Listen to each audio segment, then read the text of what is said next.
Halo everyone, selamat tahun baru 2024. Walaupun gue cukup telat bilangnya karena sekarang sudah hampir akhir Januari, tapi nggak apa-apa lah ya. Sekarang masih vibes-nya tahun baru.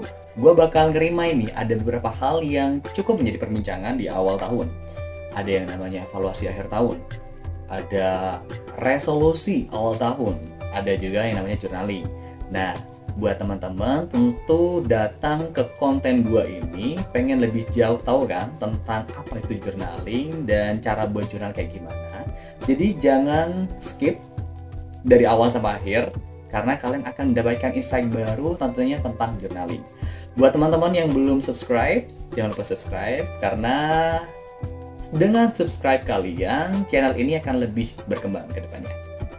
Personally, journaling is important in my life because dengan journaling gue lebih bisa mengontrol diri gue sendiri, bisa memahami diri gue sendiri, bisa menampakkan diri dengan baik, stress release, dan refleksi. Dengan manfaat seperti itu, tentu gue menyarankan buat kalian yang belum journaling, ayo journaling. Karena dengan journaling, gue ngerasa ini bisa menjadi salah satu solusi buat teman-teman yang lagi kena mental health ya, yang sering digaungkan oleh Gen Z dan juga milenial. Dan tentu dengan journaling banyak banget dampak yang didapatkan secara positif tentunya. Buat teman-teman yang belum tahu tentang journaling, journaling sendiri menurut University of Rochester adalah kegiatan menulis yang kita rasakan dan juga pikirkan untuk memahaminya jauh lebih baik. Tentu dengan definisi ini kita yakin bahwa journaling adalah hal yang baik untuk dilakukan, terutama buat teman-teman yang masih bingung tentang penataan hidup, tentang diri sendiri terutama. Dan dengan alasan yang kuat ini, gue mengajak kalian buat yang belum journaling, ayo journaling.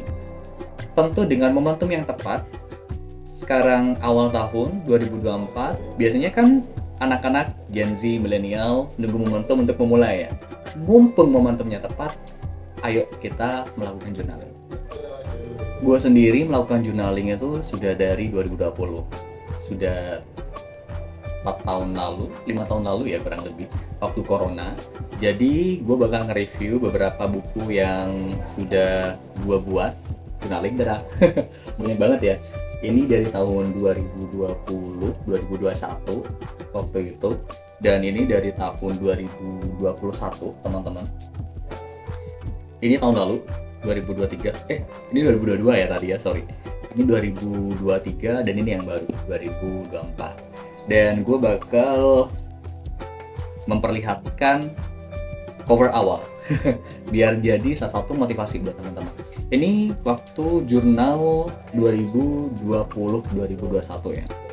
Biasanya di awal-awal gue ngasih kata-kata gitu loh, biar menjadi salah satu insight siapa sih gue, apa sih yang gue pengenkan, seperti itu. Ini gue buatnya start November 2020. Friends ID manusia. Friends ID manusia ya. Dan ada tulisannya a new book, a new history. Semangat untuk jiwa-jiwa yang rindu dengan ketenangan. Ya karena kita sebagai anak muda sekarang sepertinya ketenangan adalah salah satu hal yang diidamkan ya. Banyak kepala saat ini sedang kisruh dengan persoalan-persoalan. Menurut gua 2020 adalah tepat kalau kita bilang ketenangan adalah hal yang paling penting, apalagi corona ya. Ketenangan adalah hal yang sangat-sangat dirindukan oleh anak-anak pada tahun itu. Oke, gua selesai ya 2020 ini. Gua lanjut di 2022. Karena ini juga gabung ya 2021 sama 2020. Di 2022 gue bilang create a new journey in 2022. Tulisannya perjalanan adalah pengalaman. Ya gue ngerasa bahwa 2022 adalah hal yang baik untuk memulai perjalanan baru. I want to choose another path di tahun itu. Dan gue ngerasa bahwa I don't want to compare my journey to other. Because kalau seumpamanya kita memahami diri kita sendiri, kita nggak bakal yang namanya sering membandingkan diri lah, kayak gitu. That's the point in 2022. A new book, a new experience. And then yeah, 2023 books. Nah, ada kata-kata lagi. Berekspektasi berlebihan pada dunia ternyata tidak baik untuk kesehatan. Yeah, that's true, man. I think that's true because banyak ekspektasi datang di hidup kita dan kita terlalu memenuhi ekspektasi itu, dan pada akhirnya ekspektasi yang datang baik dari lingkungan, our family, our parents, even dari kita sendiri pun itu menyakitkan diri kita sendiri kalau ekspektasi itu tidak terpenuhi. Itulah mengapa gue bilang ekspektasi berlebihan pada dunia itu ya tidak baik untuk kesehatan. Ini jurnal pada tentang mental health ya. Ini, dan selanjutnya ini adalah buku 2024 journaling baru. Nah, ini adalah buku jurnal gue tahun 2024. Jadi gue bakal nge-review bagian ini karena ini kan masih awal ya, jadi gue nggak bisa nih kalau nge-review yang bagian 3 buku tadi karena cukup private, karena ini masih awal. Gue bakal ngasih gambaran ke kalian, tapi nggak semuanya ya. Kalau di buku ini gue nggak ngasih kata-kata. Kebetulan gue sekarang lebih ke punya tema baru aja sih. Gue dibeliin bapak gue apa ya, kayak oke, gini. Gue kemarin dibeliin bapak gue ini waktu gue pulang gitu kan. Jadi gue cuma nanya, pensil warna gue mana ya waktu SMK dulu, kata gue. Kan hilang tuh, ternyata dibeliin kayak gini. Jadi gue ngerasa daripada nggak digunain, mending gue buat tema baru aja di tahun 2024 tentang colorful.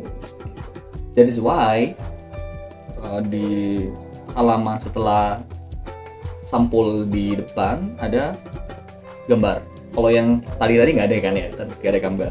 Ini jadi buat teman-teman juga bisa jadi referensi juga sih.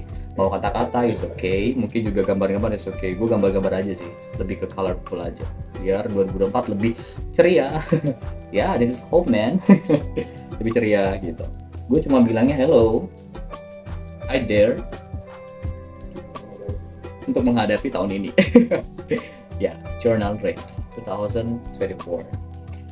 Di halaman selanjutnya gue ngasih my descriptions, my profile maybe. Ya, buku ini ownernya siapa, kayak gitu. Jadi like owner, nama, tempat tanggal lahir, pendidikan, sosial media, bla bla bla. Karena gue takut buku ini hilang, cuy. Karena kalau buku ini hilang kan gampang banget orang-orang cari ya, langsung di Instagram, di WA kayak gitu. Karena buku ini dulu tuh pernah hilang 2020 akhir kalau nggak salah.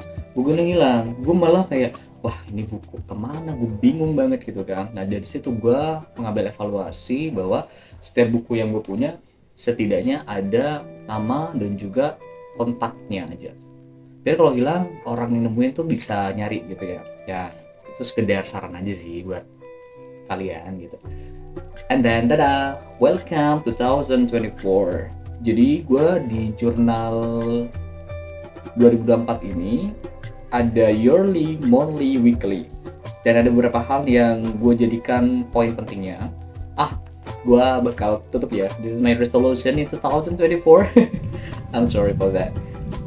Goals, schedule, budgeting, track a bit, planning, evaluation, targeting, to-do list, or checking, finance, periodic tracker, achievement, content list, traveling.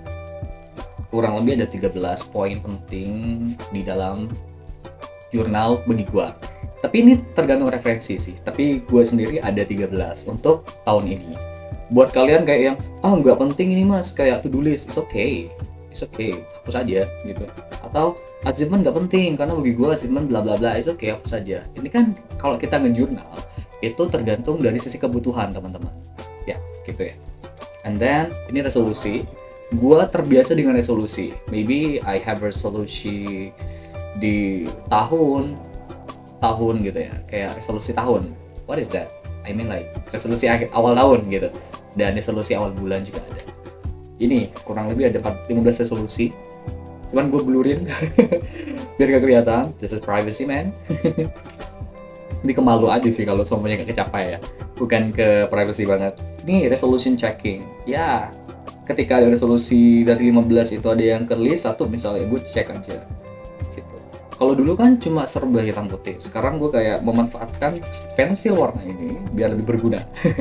Habis itu gue buat kalender sendiri. Gue biasanya kalau dulu ngeprint kalender tiap bulan gitu, ditaruh, ditempel di tembok kos. Tapi gue sekarang kayaknya kalau seumpamanya ditaruh di jurnal lebih efektif bagi gue ya. Jadi ada Januari, Februari, Maret, April, Mei, June, July, August, September, Oktober, November, Desember. Jadi ini bisa jadi referensi buat kalian juga gitu. Jadi gue kalau seumpamanya sudah melewati hari, gue lingkarin. Kalau yang tahun ya, gue lingkarin di sini. And then ini resolusi yang harusnya gue detailin sih. Misal tadi kan ada resolusi itu ya, yang 15. Gue detailin kayak langkah-langkahnya kayak gimana sih untuk mencapai resolusi. Kan resolusi itu kan harus ada metodenya ya, langkahnya ya. Jadi kayak gitu. Misal ini gitu. Contoh ini resolusi gue ngasih tahu ini aja ya, kayak gini. Resolusi ketiga gue monetisasi YouTube gitu. Jadi persyaratan 500 subscriber gue sudah Januari kemarin. 3 video Januari kemarin. Ini 1000 subscriber belum nih. Minta tolong lah ya, yang belum subscribe. Dan juga 3000 jam tayang belum. Apa kemarin ya? 100 jam tayang masih kan jauh banget ya masih. Gitu. Contoh itu aja sih kalau resolusi. Nah, pemateri event gue nyatet juga. Pemateri event 10 juri event gitu. Apa lagi ya yang bisa gue Oke. Evaluasi tahun 2023. Gue juga ngasih evaluasi tahun 2023 biar menjadi refleksi bagi gue. 2024 tuh jangan sampai kayak gini lagi gitu.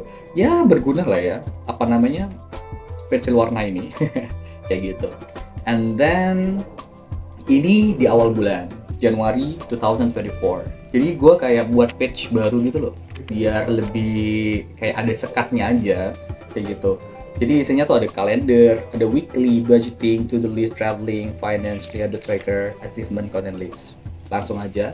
Jadi di awal gue buat kalender lagi di bulan Januari. Jadi kayak yang lebih besar dan lebih detail lagi gitu ya di sini.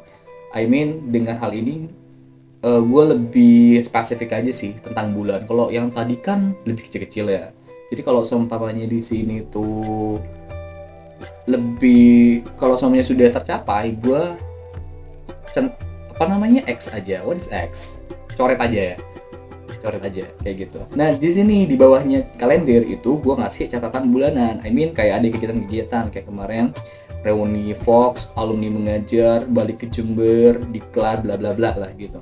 Nah habis itu gue ada weekly, ada kan monthly, ada weekly juga. Jadi weekly ini kayak minggu pertama tuh apa aja. Jadi kayak yang Senin, Selasa, Rabu, Kamis, Jumat, Sabtu, Minggu gitu. Jadi kayak secara keseluruhan tuh apa aja yang dilakuin. Ini weekly ya. Ada lagi ini weekly. Jadi weekly, ini minggu ketiga, ini minggu keempat gitu. Pas habis itu di bawahnya ada task, ada note. Ini bisa jadi referensi juga sih buat kalian. Biar kayak yang apa aja sih tugas-tugas yang bakal gue lakuin di minggu ke itu, dan note-nya apa aja gitu. It's okay. Itu tergantung kalian kalau memang nggak mau ngambil juga. Ini budgeting. Budgeting I mean like kalau kalian ada pemasukan, gue nyatet sih. Budgeting baik pemasukan sama pengeluaran. Ini pengeluaran gue. Kalau tahun lalu dan tahun sebelumnya, gue cukup detail ya terkait dengan pemasukan. Contoh, pemasukan dan pengeluaran. Gue dulu kayak yang sedetail itu kayak pengeluaran Januari, misalnya pengeluaran Januari kemarin. Jadi tuh kayak di tanggal 10 Januari, kalau memang ada lauk, bensin, bento, galon, print, gue tulis satu-satu biar gue ngerti. Yang di terakhir gue bisa nyatet tuh berapa yang kebutuhannya kan gitu ya. Habis itu memang gue ada target juga tiap bulan. Kayak targetnya tuh bulan ini jangan sampai 1.200.000 gitu, jangan sampai 1.000.000 lebihnya. Itu sudah sama kos loh ya. Kosnya di sini tuh 350. Jadi kurang lebih kalau untuk hidup 650 lah ya gitu. Itu full. Jangan sampai lebih dari itu. Kalau lebih ya evaluasi aja. Jadi kalau seumpamanya di tahun ini gue fokus cuma langsung harinya aja. Jadi satu ini berapa gitu. Lebih lebih simpel aja. Karena kan journaling digunakan untuk memudahkan ya, bukan meribetkan. That's the point. To-do list gue lebih ke kayak kerjaan apa yang harus gue lakuin aja sih. Misal buat konten ini, menyelesaikan pekerjaan ini, rapat dengan ini, gue catat aja biar ini kan kayak beban aja ya. Kalau beban dicentang kan kayak oke, this is dopamine man gitu. Ada efek dopamin yang gue rasain. That's the point. Nah, Riyadh Tracker. Buat kalian yang pengen tahu Riyadh, mungkin gak apa-apa, komen aja. Content list. Jadi gue sekarang kan juga fokus di YouTube dan juga Instagram ya. Dan pengen ngebangun branding aja sih. Jadi ini ada beberapa content list yang gue lakukan kayak. Jadi kemarin wisata Pantai Junia, materi di SMK 3, gue catat aja kayak gitu. Self achievement bagi gue nggak harus juara-juara sih. I mean kayak bertemu sama siapa, gue diundang kemana. For me right now, that's achievement gitu. Kamu lagi mikirin apa? Ini bisa juga. Ini kayak di Facebook jadinya ya. Gue terbiasa dengan mencatat sih. Ketika I have problem, maybe gue terbiasa untuk ngasih tahu kayak bukan di sosial media, tapi gue ngacat. Gue lagi mikirin sebelah nih ya misal. Contohnya kayak gitu. Password. Ini password. Jadi gue orangnya lupaan teman-teman ya. Jadi kalau gue sendiri password semuanya gue taruh aja kayak gitu. Nah ini salah satu poin penting di dalam journaling juga ada namanya habit tracker. Jadi ini habit tracker sendiri tuh tergantung ke kalian. Misal kalian suka olahraga, suka gym, suka apapun itu. Wah, obatnya tinggal 10%. Sorry. Nah ini apa namanya? Buat kalian yang kebutuhannya cuma 5, 4, it's okay. Kalau gue sendiri 5. Ada contoh bagi gue ya, kalian misal ada gym, it's okay gym. Kalau gue ada olahraga, baca buku, tidur, jangan main HP, meditasi, minum 8 gelas. Misalnya kalian mau kayak ketemu sama siapa gitu kan, trackernya kayak gimana, habitnya kayak gimana, kayak gitu, it's okay. Apalagi ya, kita cek lagi. Nah, ini jurnal syukur. Kalau gue jurnal syukur kayak masih bernafas bisa makan. Just the simple. Habis itu ya, itu adalah journaling gue di awal bulan. Kayaknya hampir-hampir sama di awal di Februari dan di next month-nya kayak gitu. Dan ini mungkin bisa jadi referensi buat teman-teman ya yang lagi bingung buat jurnal terutama kayak gitu. Thank you all so much buat teman-teman yang sudah dengerin dari awal sampai akhir. Buat teman-teman yang belum subscribe nih, jangan lupa subscribe. Karena tadi salah satu resolusi gue, semoga YouTube ini cepat dimonetize. Amin. Dan semoga juga dengan konten ini kalian dapat insight baru, menambah wawasan, dan juga jangan lupa journaling. Mumpung ada momennya. Oke, thank you so much dan see you next vlog. Hey, see you next video. Dadah.